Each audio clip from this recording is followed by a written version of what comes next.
Titi feels a rush when they take off and go south. They fly through the water, leading them towards Patagonia.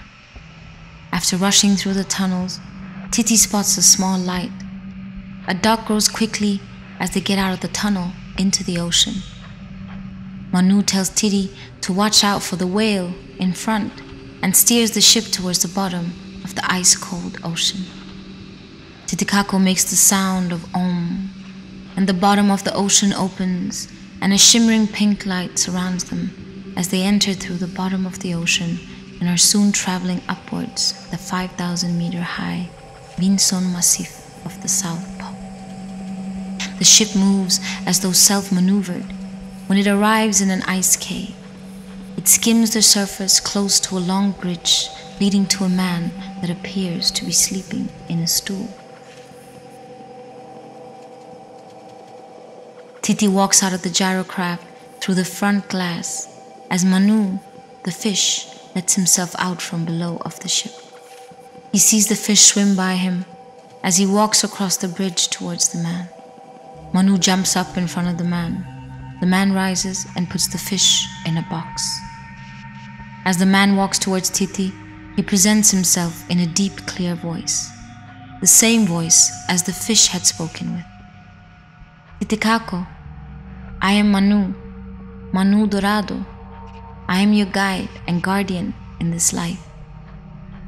Titi climbs into a warm green cave, lit up by what looks like sunshine, but isn't. All hidden under the top of the great mountain, Vinson Massif.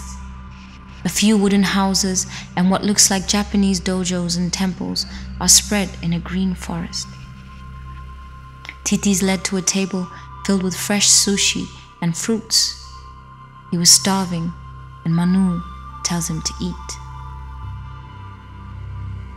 As Titi starts eating, he's presented to some people who looked old and young at the same time, like time has had no effect on them.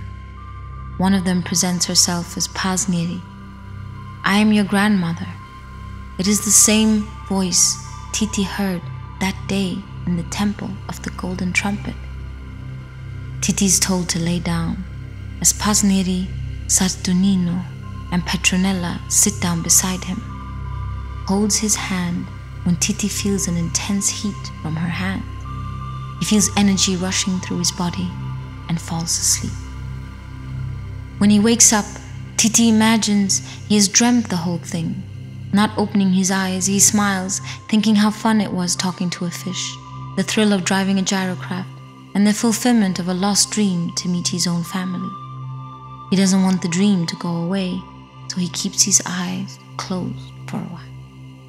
When he opens his eyes, he sees a floating fire above his head and the members of his family sitting around him.